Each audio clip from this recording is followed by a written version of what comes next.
하나님께서 우리에게 주신 성경 말씀은 하나님께서 우리에게 보내시는 편지라고 사람들이 흔히들 말합니다.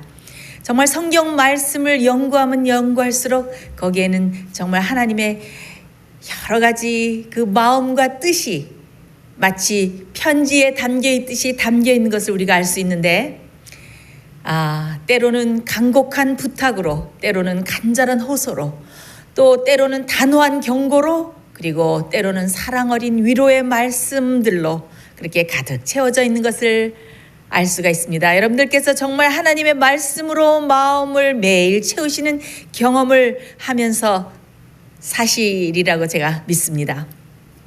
특히 신약 성경에 예수님께서 남겨주신 그 좋은 교훈의 말씀이나 비유의 말씀이나 그런 설교들은 정말 오랜 세월이 지나가도 그 보석이 빛을 잃지 않듯이 정말 영롱하게 계속 빛나면서 우리 마음속에 환한 빛을 비춰주고 생생한 교훈을 던져주는 것을 우리가 알 수 있습니다. 오늘은 예수님이 우리에게 해주신 말씀 중에서 아주 흥미로운 한 구절을 택해서 한번 연구해 보면서 은혜를 얻고자 합니다. 마태복음 12장 43절로 45절을 제가 읽겠습니다. 더러운 귀신이 사람에게서 나갔을 때에 물 없는 곳으로 다니며 쉬기를 구하되 얻지 못하고 이에 가로되 내가 나온 내 집으로 돌아가리라 하고 와보니 그 집이 비고 소재되고 수리되었거늘 이에 가서 저보다 더 악한 귀신 7을 데리고 들어가서 거하니 그 사람의 나중 형편이 전보다 더욱 심하게 되었느니라. 이 악한 세대가 또한 이렇게 되리라. 여기는 참 흥미로운 그런 기록이 나옵니다. 여기에는 깨끗이 소재되고 치워지고 청소된 깨끗한 집이 나오는데, 이 집은 진짜 집이 아니라 사람의 마음 상태, 사람의 마음인 것을 여러분이 그 성경을 읽으면 알 수 있으실 것입니다. 그런데 여러분 참 이상하지 않습니까? 비워지고 깨끗이 소재되었다는 것은 참 좋은 의미 아닙니까? 그런데 여기 보면은 오히려 이 비워진 것이 문제의 원인이 되고 있는 것을 우리가 알 수 있습니다. 이 본문 구절을 중심으로 우리가 교훈을 얻어보겠습니다. 자, 먼저 이 더러운 귀신이 나갔다가 자기가 나가서 쉴 곳을, 그 거처를 찾는 것을 알 수 있죠. 근데 이 더러운 귀신이 어떤 곳을 그 거처로, 쉴 곳으로 찾았습니까? 어떤 곳으로 다니다가? 물 없는 곳으로 다니다가, 이 더러운 귀신이, 사단의 악한 영이 어떤 곳으로 다닌다고요? 물 없는 곳으로 다닌다고. 자기 쉴 거처를 찾기 위해서 물 없는 곳으로 다니는 것을 알 수가 있습니다. 여러분, 성경에서 물은 무엇을 상징합니까? 물은 성경에서 어떤 것을 상징합니까? 물은 성령의 역사, 성령을 상징합니다. 성령의 정결케 하시는 역사, 또 성령의 아주 우리를 감화시키는 촉촉한 물의 역사를 말하고 있죠. 또 생명과 구원을 주는 예수님이 주시는 값없는 생명수, 그것을 물이라고 하고 있습니다. 그래서 우리가 이 악한 영, 사단이 좋아하는 거처는 물이 없는 곳, 건조한 곳, 드라이한 곳, 아주 메마르고 말라 비틀어진 그런 건조한 것을, 거하기를 아주 좋아하는 것을 알 수가 있습니다. 여러분의 마음 상태는 어떤 상태입니까? 정말 성령의 감화, 생명수, 우리를 정결케 하시는 성령의 역사가, 그 생명수가 철철 흘러넘치는 그런 상태를 가지고 계십니까? 여러분 마음속은 아니면은 사랑이 없고, 하나님의 사랑이 없고, 하나님의 역사하시는 은혜가 없는 그런 건조한 곳이 되고 있습니까? 우리의 마음속에 정말 성령의 역사가, 예수님의 생명수가 철철 흘러넘치는 그런 곳이 되기를 간절히 바랍니다. 자, 여기에 보면 귀신이 왜 나갔습니까? 귀신이 사람에게서 나갔을 때라고 예수님께서 말씀하셨는데, 귀신이 왜 나갔습니까? 한때 이 사람이 예수님을 받아들였어요. 진리의 말씀을 받아들였습니다. 그리고 자기의 모든 것을, 죄악적인 것을 잘 비웠습니다. 그래서 이 귀신이 견디지 못하고 나갔습니다. 여기까지는 어떻습니까? 여기까지는 참 좋은 상태입니다. 예수님께서 여기까지 말씀하셨더라면 참 좋은 상태로 마쳤을 텐데 얘기는 더 점점 더 계속되고 마지막 결론은 참 좋지 않은 걸로 마치게 되는데 어떻게 되었습니까? 귀신이 나갔다가 쉴 곳을 찾지 못하고 돌아와서 보니까 어떻게 되었어요? 깨끗이 비워지고 깨끗이 소재되고 그 다음에 뭐까지 되었어요? 수리까지 되었어요. 와보니까 어떻게 해요? 그 마음속에 그 마음을 주관하시는 마스터, 주인이 없는 거예요. 누가 임재를 하셔야 되는데 성령이 주관을 해야 되고 예수 그리스도께서 임재를 해야 되는데 아무도 없어. 주인이 없어. 주관하시는 영이 없어요. 그래서 어떻게 했어요? 자기보다 더 악한 귀신 몇을 데리고 들어왔다고 했습니까? 7을 데리고 들어왔다고 했습니다. 7은 어떤 숫자입니까? 7은 완전수입니다. 완전히 귀신이, 완전히 사단이 점령한 정말 가망이 없는 상태로 전락해버린 것을 우리가 알 수가 있습니다. 무엇이 문제입니까? 이 사람은 한때 회개를 했습니다. 예수 그리스도를 믿었습니다. 예수님께서 마음속에 계셨습니다. 그러나 그것이 어떻게 끝나버렸습니까? 한 번의 경험으로 끝나버리고 말았습니다. 예수님께서 계속 주둔하셔서 예수님께서 계속 임재하시고 예수님께서 계속 내재하셔서 그 사람을 주관하고 그 사람을 컨트롤하고 예수님께 굴복하고 순복하는 상태가 계속 유지됐어야 됩니다. 거듭나는 상태가 한 번으로 끝나는 것이 아니라 매일매일 계속됐어야 됐습니다. 그리고 성령의 역사하시는 것이 매일매일 매 순간 지속되어야 했습니다. 그런데 이 사람은 어떻게 했습니까? 한 번 굴복하고 한 번의 거듭나는 경험으로 그냥 맞춰버렸습니다. 그래서 한때 예수님을 믿었고 한때 예수님께 굴복했는데 그 경험이 계속되지가 못했습니다. 그 거듭남이 한 번만으로 끝났습니다. 매일매일 매 순간 자아가 죽고 거듭나는 그런 경험까지 이르지 못했습니다. 어떤 의미에서 어떤 이유에서인지 모르지만 그 거듭남이 멈춰버렸습니다. 그래서 귀신이 다시 들어와 보니까 어떻게 해요? 깨끗이 소재되었는데 그냥 비어 있어요. 그래서 자기가 더 악한 7 귀신을 데리고 들어와서 그 형편이 아주 나빠진 것을 알 수가 있습니다. 여기 보면은 비워지고 소재되고 수리되었다 그랬어요. 이 수리되었다는 것에 이 원어를 보면은 아주 아름답게 장식되었다. garnished. 아주 아름답게 꾸며지고 아름답게 장식되었다는 그런 의미를 가지고 있습니다. 여러분, 아름답게 꾸며지고 장식되었다는 것은 어떻습니까? 이게 참 좋은 의미죠. 근데 이게 겉만 아름답게 장식되었다는 게 문제입니다. 속은 아름답지 못하다는 것이 문제입니다.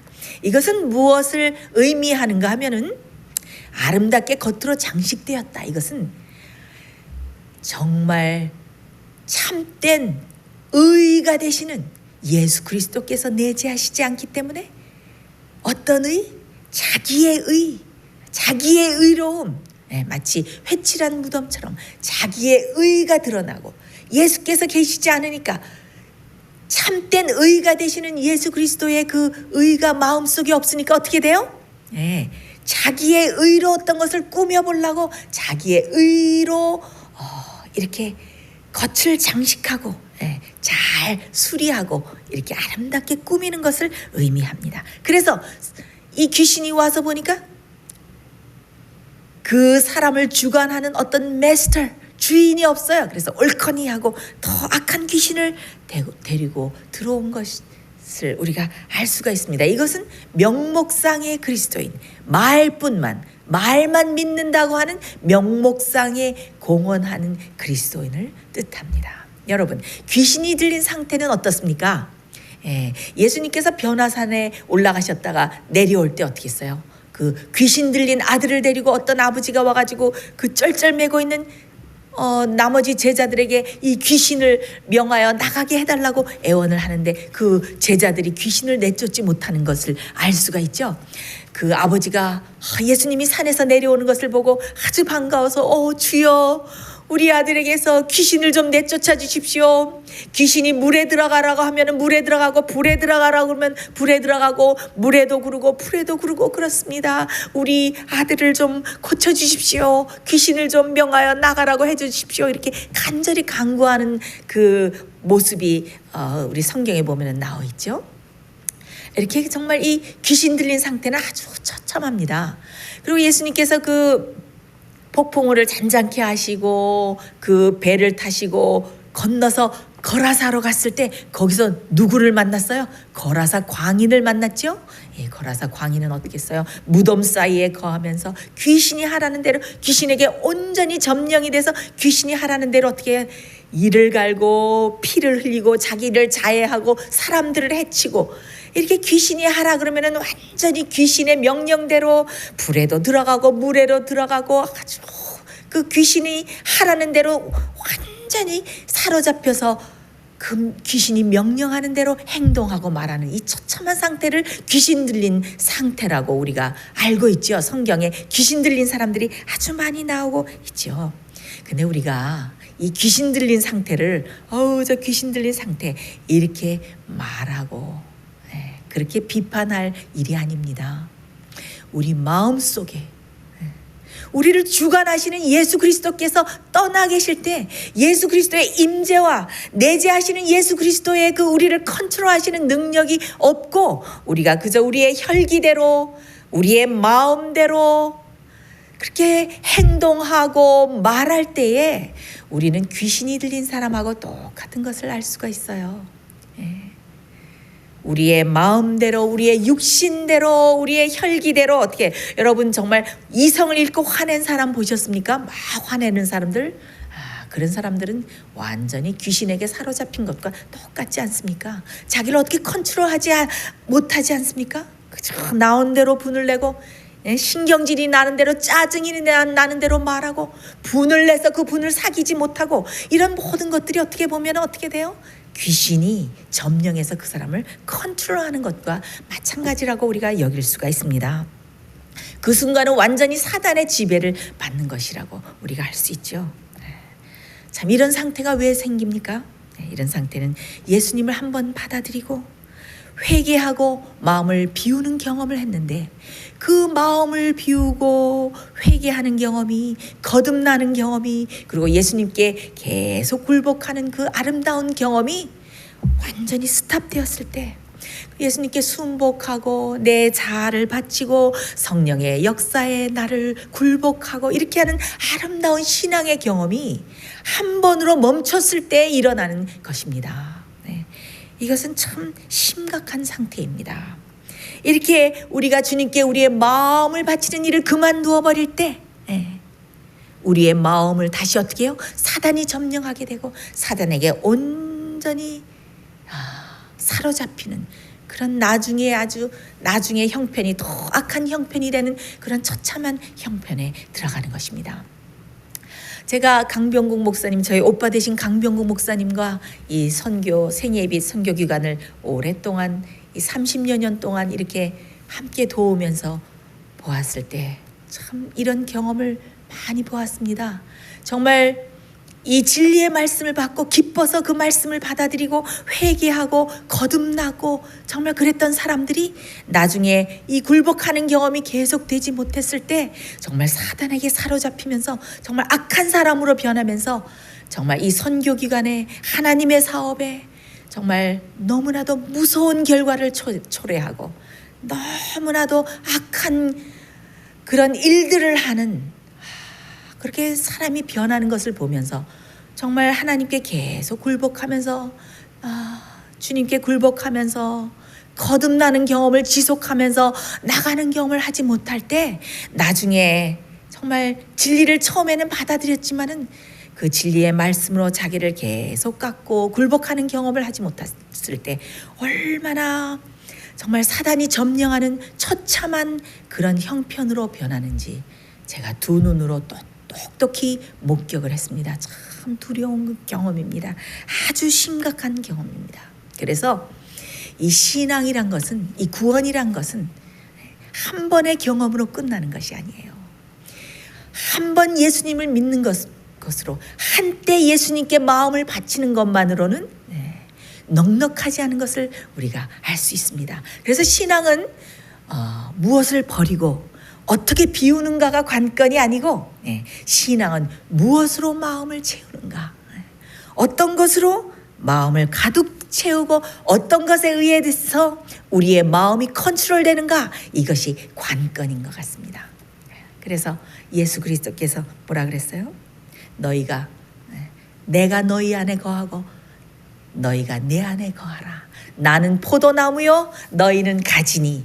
여러분, 포도나무는 어떻습니까? 포도나무는 어떤 지주, 어떤 이렇게 막대기와 자기를 이렇게 받쳐주는 어떤 지주가 있어야지 자랄 수가 있어요. 백향목이나 또 다른 나무, 또 소나무 이런 것들은 어떻습니까? 자기 마음대로 또 자기 힘으로 아주 꼿꼿하게 아주 자라서 크게 자랄 수가 있습니다. 그런데 포도나무는 어때요? 이 포도덩굴은 어떤 지주가 딱 있어서 그 지주를 의지하고 타고 올라가지 않으면 이 포도덩굴이 포도를 잘 맺을 수 있도록 자라나지가 못해요.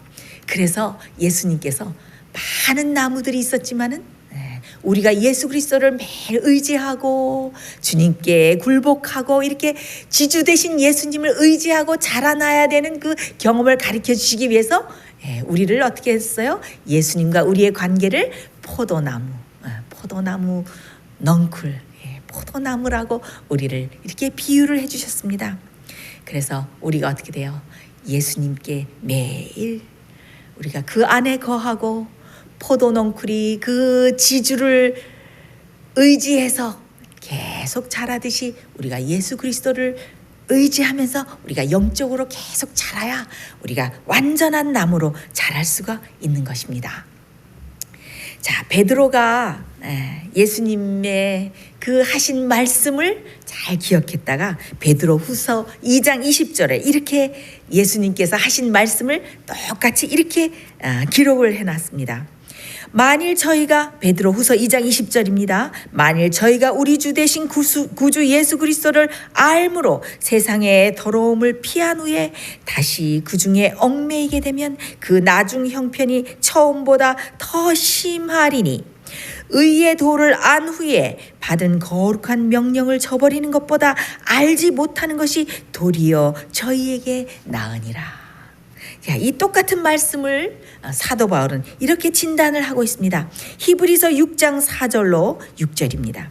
한 번 비침을 얻고 하늘의 은사를 맛보고 성령에 참여한 바 되고 하나님의 선한 말씀과 내세의 능력을 맛보고 타락한 자들은 다시 새롭게 하여 회개케 할 수 없나니 이는 자기가 하나님의 아들을 다시 십자가에 못 박아 현저히 욕을 보임이라. 이 얼마나 심각한 마음의 상태입니까? 우리가 성령의 음성을 계속 거절하면 어떻게 됩니까? 나중에는 완전히 가망이 없게 돼서 어떻게 돼요? 양심이 계속 화인 맞아서 하나님의 인을 받고 성품이 점점점 하나님의 성품으로 꼴지워져야 되는데 성령의 음성을 한 번 거절하고 그 다음에 또 역사하시는 성령의 음성을 또 두 번 거절하고 계속 거절할 때 어떻게 됩니까? 우리의 마음에 더 이상 성령께서 거하실 수 없는 전이 되고 어떻게 돼요? 우리의 마음이 양심이 무뎌지고 화인을 맞게 되는 것입니다. 그래서 어떻게 돼요? 점점 더 사단의 모습으로 변해가는 것입니다. 이것은 참 두려운 것입니다. 그래서 예수님께서 이것을 어떻게 표현하셨습니까? 나중에 자기보다 더 악한 7 귀신을 데리고 들어와서 그 마음에 거해서 그 나중 형편이 훨씬 더 처참해지고 훨씬 더 악해진 것을 예수 그리스도께서 이렇게 표현해 주신 것입니다. 여러분, 우리 생애에 있어서 우리 마음의 중립은 없습니다. 우리 마음의 보좌를 예수 그리스도께서 차지하시든지 아니면 사단이 차지하든지 우리의 마음 보좌를 절대 나눌 수가 없습니다. 그래서 우리 마음 보좌를 어떻게 돼요? 매일 매 순간 예수님께 드리고 우리의 주인 대신 우리의 마스터 대신 예수님께서 우리 마음 보좌에 앉으셔서 우리를 매일매일 컨트롤해 주시고 우리를 주관해 주시고 성령의 역사 가운데서 매일 살아가야 되는 것입니다. 그래서 우리가 한 번 비워짐으로서만 족한 것이 아닙니다. 우리의 비워진 그릇, 우리의 비워진 마음 그릇을 어떻게 해요? 매일매일 매일매일 예수님의 영으로 성령으로서 가득 채워져야 됩니다. 그래서 우리 마음이 어떻게 사단이 거하지 못하게 물이 촉촉한 성령의 역사가 촉촉하고 성령의 감화하시는 그 아름다운 부드러운 역사가 우리의 마음을 아주 아름답게 가득 채워야 하는 것입니다. 자, 이런 상태를 말입니다. 예수님께서 하신 비유 중에서 이런 마음의 상태를 이렇게 사단이 점점 점령해서 나중에 일곱 귀신이 들어와서 나중 형편이 더욱더 정말 처참해진 이런 형편을 예수님께서는 이 비유 중에서 돌밭의 마음을 가진 청중이라고, 돌밭을 가진 사람이라고 예수님께서 말씀하셨습니다. 여러분, 마태복음 10장에 나오는 예수님의 비유 잘 아십니까? 네, 그 비유는 4가지 밭이 나오잖아요. 씨 뿌리는 자의 비유. 씨 뿌리는 자의 비유 중에서 어떤 밭이 나옵니까? 어떤 사람이 나가서 씨를 뿌리는데 그 씨는 뭐예요? 하나님의 말씀. 그런데 어떤 밭에 뿌린다고 했습니까? 여러분 기억나십니까? 마태복음 13장 씨 뿌리는 자의 비유에 길가에 떨어져서 그 씨가 어때요? 길가에 떨어져서 길가 같은 마음이 하나 있죠? 그 다음에 어디에 또 떨어졌다고 그랬습니까? 가시덤불, 가시밭 같은 마음이 있습니다. 그 다음에 어떤 밭이 있습니까? 돌밭, 돌이 아주 많은 밭에 그 씨앗이 떨어지는 것이 나옵니다. 그 다음에 또 어떤 밭이 나옵니까? 예수님께서 아주 칭찬하시고 기뻐하신 밭, 어떤 밭? 옥토, 옥토에 하나님의 씨가 떨어지면은 40배, 60배, 100배, 수만 배의 결실을 맺는다고 그렇게 말씀하셨죠. 자, 여기에 귀신이 나가서 한번 비워졌다가 7 귀신이 들어와서 완전히 점령한 상태. 이런 마음을 가진 사람을 예수님께서 씨 뿌리는 비유 가운데 어떤 밭이라고 말씀하셨냐면 돌밭이라고 말씀하셨습니다. 이 돌밭은 마태복음 13장 20절로 21절에 나오는데 제가 읽겠습니다. 돌밭에 뿌리였다는 것은 말씀을 듣고 즉시 기쁨으로 받되 그 속에 뿌리가 없어서 잠시 견디다가 말씀을 인하여 환난이나 핍박이 일어나는 때에는 곧 넘어지는 자요. 자, 여러분, 돌밭은 어떻습니까? 돌밭은 이 흙 속에 아주 돌이 아직 많이 있어요. 그래서 씨가 떨어지니까 어떻게 돼요? 이 씨가 이 진리의 말씀을 이 사람이 어떻게 돌밭을 가진 이 청중, 돌밭을 가진 청중, 돌밭의 사람은 어떻게 돼요? 이 진리를 말씀을 기쁘게는 받아들여요. 기쁘게는 받아들이는데 어떻게 해요? 흙이 얇아요. 그래서 그 흙 속에 선천적으로 타고난 자기의 그 이기심과 자기를 사랑하는 마음이 그 돌처럼 그 마음에 가득 깔려 있는 거예요. 그래서 흙이 얇아서 영양분을 섭취하지 못해서 얼마 가지 않아서 그 말씀이 그 씨가 어떻게 해요? 말라 죽어요. 선천적인 이기심이 땅속에 깔린 바위돌처럼 선하고 싶고 하나님의 말씀을 따르고 싶고 그런 욕망 속에 밑바닥에 가득 깔려 있어요. 그런 사람들은 어떻게 해요? 자기를 사랑하는 마음, 자기 자아를 사랑하는 마음을 정복하지 못한 사람이에요. 그래서 어떻게 돼요? 죄가 얼마나 흉악한지 자기 자신이 완전히 반석이 깨져서 죽는 경험을 하지 못했기 때문에 자기 마음이 그대로 살아있어요. 그래서 말로는 진리를 받아들였다 그러고 말씀을 사랑한다 그러고 겉으로는 아주 유망한 신자로 보이지만은 아주 피상적인 아주 얇은 금방 죽어버릴 수밖에 없는 시들어버릴 수밖에 없는 그런 신앙을 가지고 있는 돌밭 청중이라고 예수님께서는 말씀하셨어요. 예수님의 말씀을 듣는 많은 청중 중에 그런 4가지 유형이 있었으니까 그래서 돌밭의 청중이라고 예수님께서 말씀하셨습니다. 이 식물이 이 영양분을 섭취하려면 어떻게 돼요? 땅속에 깊이 뿌리를 박아야 되는 것처럼 우리가 어떻게 영적인 신앙이 자라려면 어떻게 돼요? 예수님과 깊은 산연합을 통해서 예수님께 깊이 뿌리를 박고 자라나지 않으면 우리 영적으로 성장할 수가 없어요. 영감의 말씀에 보면은 이런 말씀이 있습니다. 이 돌밭의 청중은 스스로 의롭다는 생각이 강하고 자기의 행실과 자기의 순간적인 선한 행실을 많이 의뢰하고 내가 선하다, 내가 의롭다 이런 생각이 강하다고 그랬습니다. 그래서 이 살아계신 예수님과 개인적인 관계를 가지지 않았기 때문에 이 돌밭의 마음을 가진 사람은 선천적인 결함과 후천적인 결함을 모두 나타내고 그런 결함을 그대로 가지고 있다 그랬어요. 그러니까 이 사람은 어떤 사람이에요? 돌밭을 가지고 있는 사람이에요. 여러분은 어떤 마음을 가지고 계십니까? 하나님의 말씀의 씨, 진리의 말씀이 여러분의 마음속에 탁 떨어졌을 때 여러분은 어떤 마음을 가지고 있습니까? 여러분의 마음이 옥토라서 그 말씀을 받아들이고 그 말씀이 배가 결실이 되고 점점 자라서 많은 사람에게 먹을 만한 열매를 제공하는 그런 옥토의 마음을 가지고 계십니까?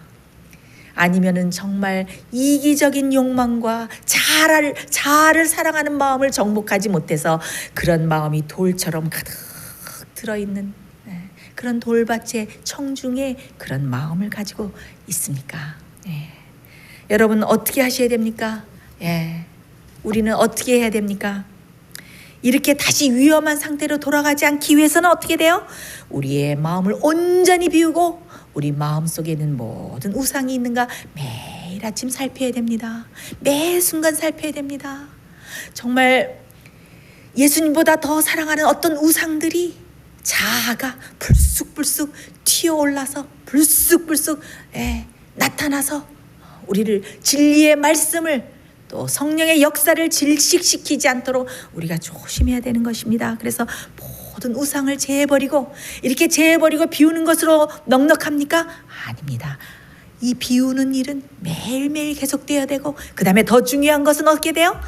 예수님의 임재로 예수 그리스도의 임재하심으로 예수 그리스도가 매일매일 우리 마음속에 내재하셔야 돼요. 매일매일 우리 속에 사셔야 돼요. 성령의 역사가 매일매일 우리 속에 지속되어야 합니다. 그래서 우리 마음속에 영생하도록 솟아나는 샘물이 되어야 합니다. 얼마나 좋습니까? 우리가 마음 문을 열고 예수님을 받아들이기만 하면 어떻게 돼요? 예수님께서 우리 마음속에 들어오셔서 영원토록 솟아나는 샘물이 되리라. 그래서 생명수 샘물을 먹고 마시면서 예수님과 매일매일 교제하면서 산 연합을 이뤄서 living relationship with God, 예수님과 깊이 교제하고 살아있는 관계를 맺고 매일매일 살아가야 되는 것입니다. 그러면 어떻게 돼요? 성령의 열매가 주렁주렁 저절로 열리죠. 성령의 열매를 맺어라. 사랑의 열매를 맺어라. 희락의 열매를 맺어라. 이렇게 말할 필요가 없어요. 저절로 성령이 마음속에 거하는 사람은 사랑과 희락과 화평과 오래참과 자비와 양선과 이런 아름다운 열매들이 저절로 열려서 그 성령의 열매를 충만히 맺어서 누가 그 이웃이 교우들이 친구들이 남편이 아내가 자녀가 부모가 곁에 와서 그 충만한 성령의 열매를 어떻게 해요? 매일매일 따먹고 원기를 얻게 되는 것입니다. 여러분들은 성령의 열매를 매일매일 맺고 계십니까? 충만히 맺고 계십니까? 예수님과의 산연합을 통해서 여러분 마음속에서 다른 사람을 살릴 수 있는 생명수가 철철 흘러 넘치고 계십니까? 그런 아름다운 마음을 가지고 계시는 여러분이 되시기를 간절히 바랍니다.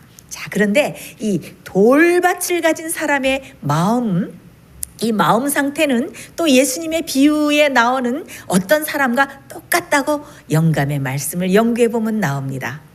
그 사람이 어떤 사람인가 하면은 마태복음 25장에 나오는 예수님의 비유, 25장에 어떤 비유가 나옵니까? 네, 어떤 비유가 나옵니까?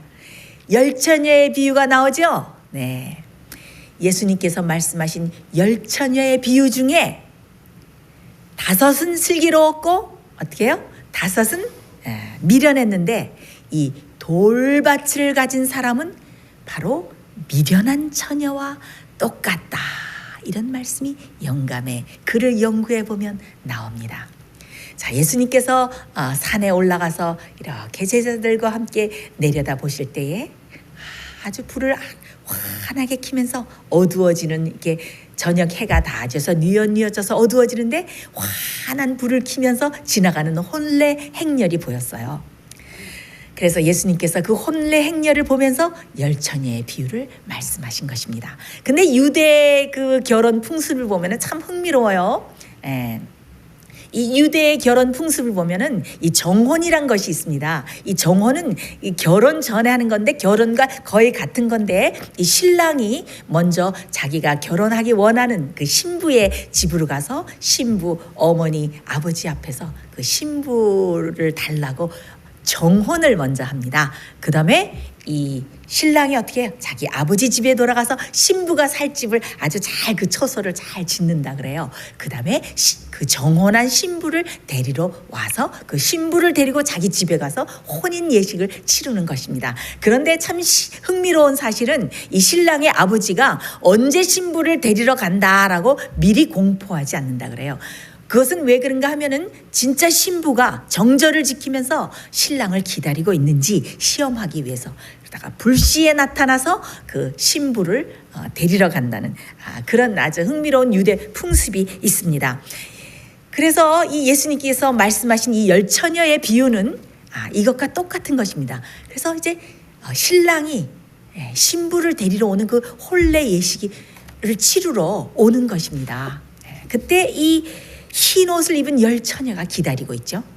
자, 이 흰 옷을 입은 열처녀는 누구를 상징합니까?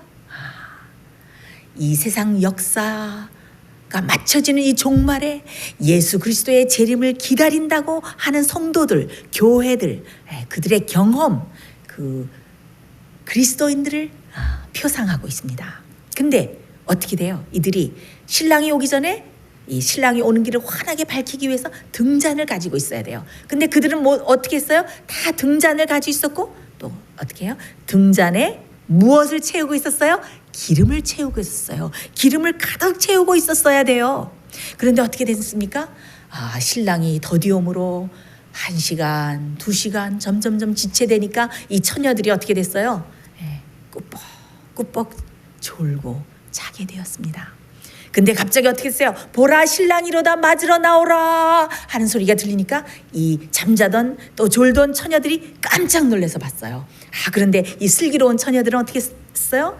자기의 그 등잔과 함께 엑스트라 병에 기름을 가득 채워 있었어요. 근데 이 미련한 처녀들은 어떻게 됐어요?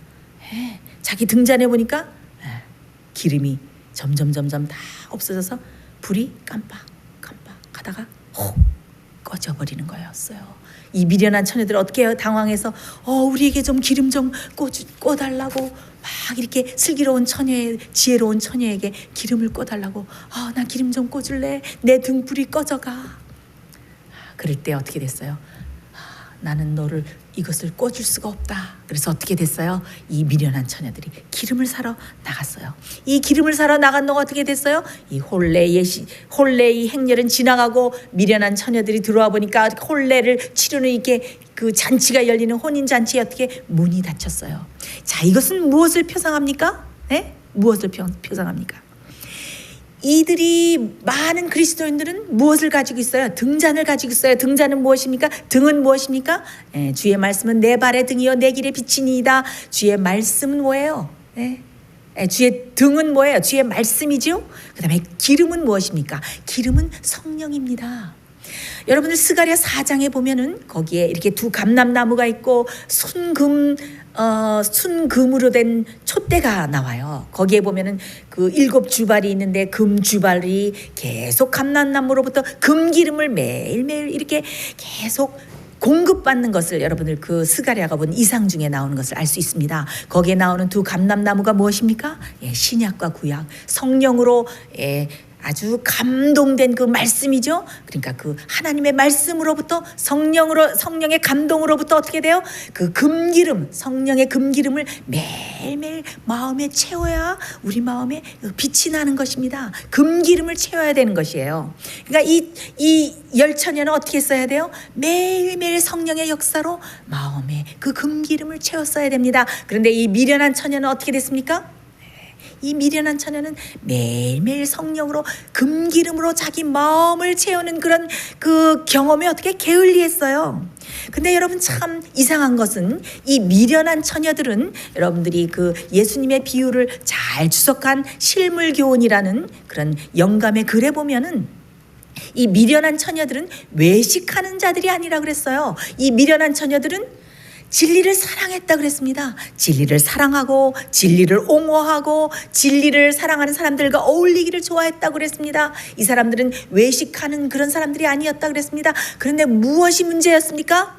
이 미련한 처녀들은 자기 자신을 옛 성질을 어떻게 반석에 예수님께 깨트리지 않았어요. 그들이 이 돌밭 청중처럼 돌밭을 가진 사람들처럼 기쁨으로 진리의 말씀을 받아들였습니다. 그러나 그 진리의 말씀이 마음속에 들어와서 완전히 자아를 깨트리고 완전히 반석에 깨지는 경험을 하지 못했어요. 그래서 옛 성질을 그대로 가지고 있었어요. 그래서 말씀의 감화력이 순간적이었어요. 네.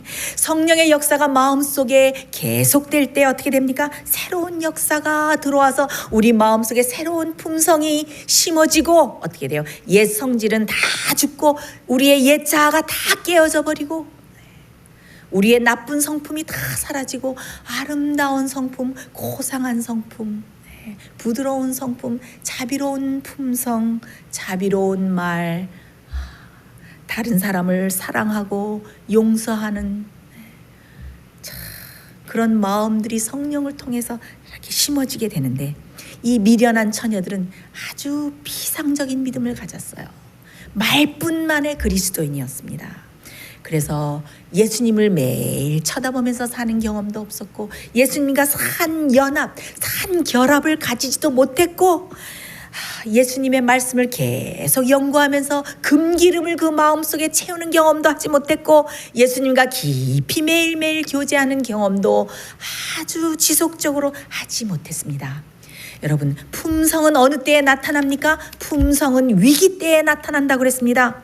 보라 신랑이로다 맞으러 나오라 할 때 벌써 그때 준비할 때는 어떻게 됐어요? 그때는 늦었어요. 그때는 벌써 성령의 역사로 우리의 아름다운 품성이 다 꼴지워져야 되는데 그때에 준비하려고 보면은 그때는 늦은 것입니다. 우리 일생을 살면서 여러 가지 위기들이 닥칩니다. 죽음의 순간, 또 질병이 닥쳐오고 또 예수님의 재림을 위해서 준비할 시간이 없이 급박히 재림의 순간이 다가오고 우리의 은혜의 시간이 개인적으로 끝날 때가 있습니다. 우리는 그 두려운 순간을 맞이하기 전에 어떻게 됩니까? 성령의 기름으로 금기름으로 마음속에 가득 채우고 성령의 역사에 온전히 순복하고 온전히 굴복해서 정말 빨리빨리 변화하는 그런 사람들이 되어야 되겠습니다. 그렇게 성령의 역사에 매일매일 굴복하시는 여러분 되시기를 제가 간절히 바랍니다. 그런데 이 미련한 열처녀, 이 미련한 다섯처녀, 이 돌밭을 가진 사람은 이 마지막 시대에 예수님께서 예언하신 마지막 시대의 교회, 여러분 그 요한계시록 3장에 보면은 제일 마지막 7 교회 중에서 제일 마지막 시대의 교회가 나와요. 제일 마지막 시대의 교회가 어떤 교회입니까? 요한계시록 3장에 나오는 라오디게아 교회죠. 라오디게아 교회의 그 형편과 이 미련한 처녀와 이 돌밭을 가진 이 청중과 그 다음에 이 더러운 귀신이 나갔다가 7 귀신을 가지고 들어와서 점령한 사람의 마음과 이게 다 연관성과 공통점이 있는 것을 알 수가 있습니다. 여러분, 저와 함께 요한계시록 3장 20절을 읽어보겠습니다. 자, 라오디게아 교회의 형편, 이 라오디게아 교회의 문제가 무엇이었습니까? 마음속에 예수님을 모시지 않고 있는 것이었습니다. 예수님을 문 밖에 세우는 것이었습니다. 요한계시록 3장 20절을 읽겠습니다. 볼지어다 내가 문 밖에 서서 두드리노니 누구든지 내 음성을 들고 문을 열면 내가 그에게로 들어가서 그로 더불어 먹고 그는 나로 더불어 먹으리라. 이게 어떤 상태에 있습니까? 이게 어떤 상태의 말씀입니까? 볼지어다 내가 문 밖에 서서 두드리노니. 예수님께서 어떻게 해요? 지금 우리 문 밖에 이렇게 노크를 하고 계신 것입니다. 왜?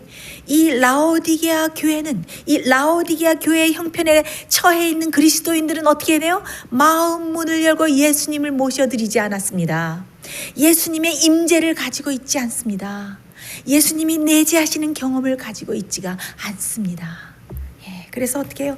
나로 좀 들어가서 너와 함께 살게 좀 해주렴. 너와 같이 먹고 너와 같이 살고 너와 같이 생활하고 내가 좀 너와 같이 살 수 있도록 너의 마음을 좀 열어주렴. 너의 마음의 보좌를 비워서 나를 좀 거기 앉게 해주렴. 그거예요. 지금 예수님께서 그렇게 문 밖에서 호소하고 있는 것이 이 라오디게아 교회의 상태인 것입니다. 이 라오디게아 교회 상태는 어떻습니까? 17절에 보면은 내가 말하기를 나는 부자라 부요하여 부족한 것이 없다 하나 내 곤고한 것과 가련한 것과 가난한 것과 눈먼 것과 벌거벗은 것을 알지 못하는도다. 어떻게 됐어요? 이 라오디게아 교회 이 형편에 처해 있는 그리스도인들은 헐벗고 있어요. 굶주리고 있어요. 곤고해요. 눈이 멀어 있어요. 정말 처참한 상태에 있으면서도 어떻게 돼요? 자기 자신을 알지 못해요. 그래서 어떤 권면을 주고 계십니까? 성령의 안약, 성령의 안약이에요. 그 안약이라는 것은 뭐예요? 자기 자신을 볼 수 있게 하는 성령의 안약을 사서 내 눈에 넣고 금을 사라. 금을 사라.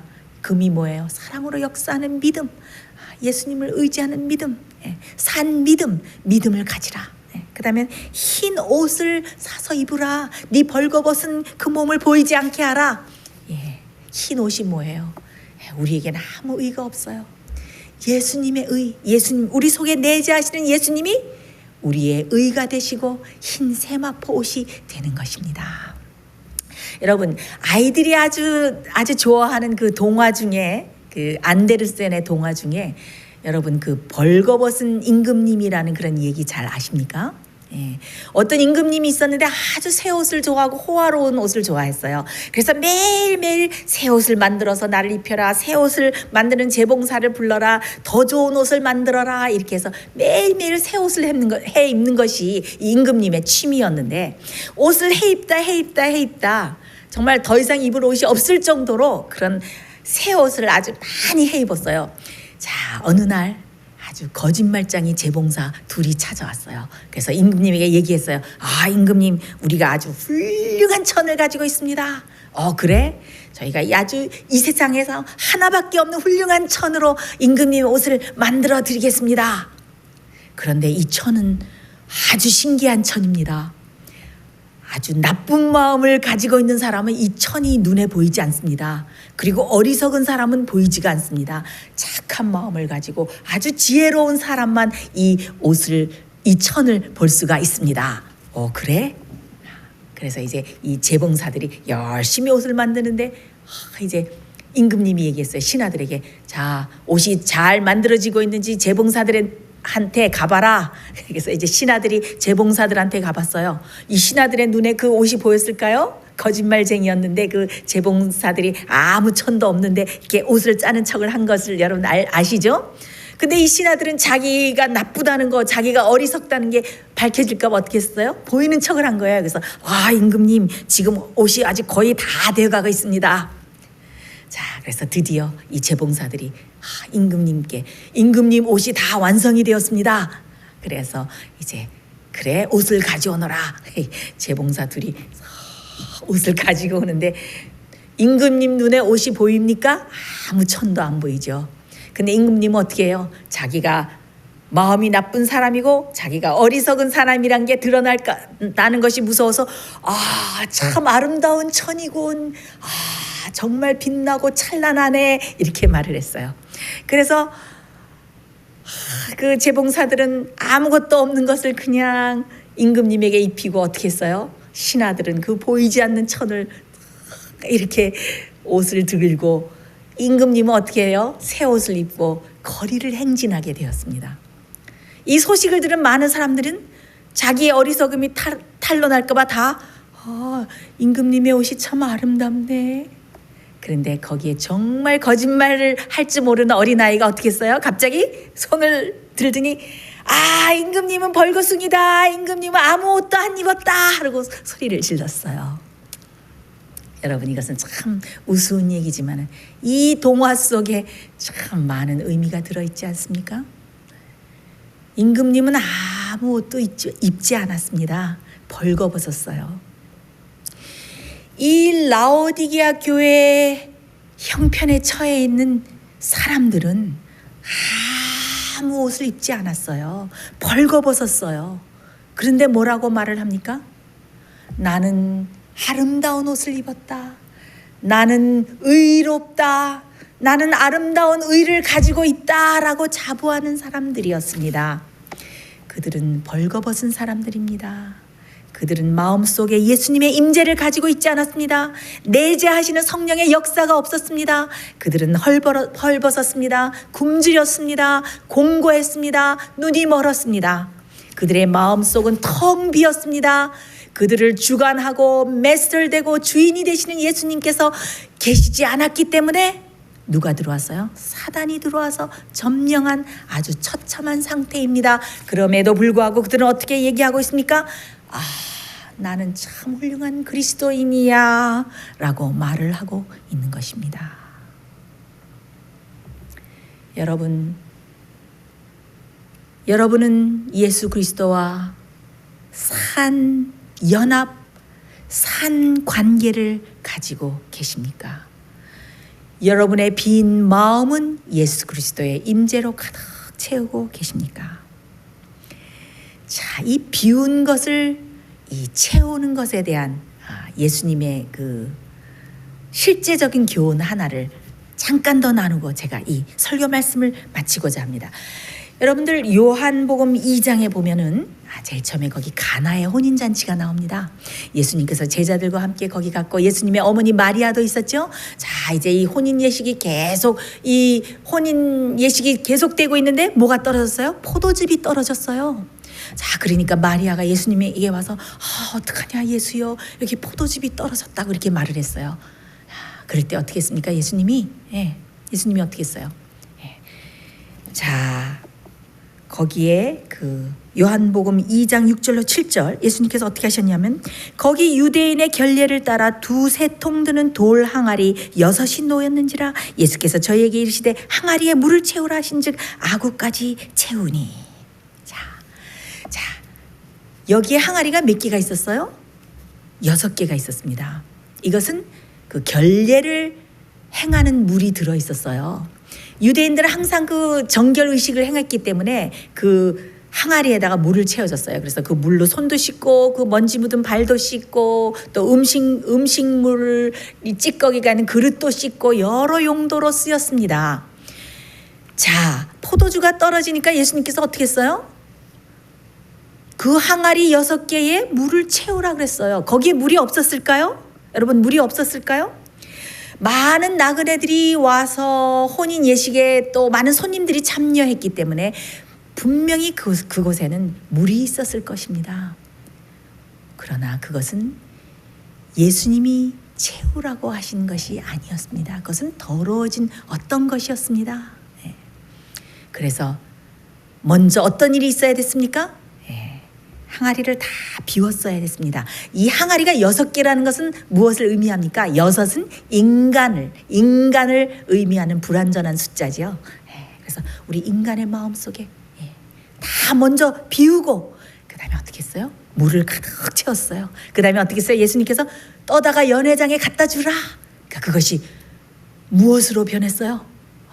물인 줄 알고 사람들이 다 떠다 줬는데 그것을 손님들이 마셔보니까 너무나 맛있는 포도주였어요. 그래서 사람들이 나중에 맛없는 포도주를 내는데 웬일이냐.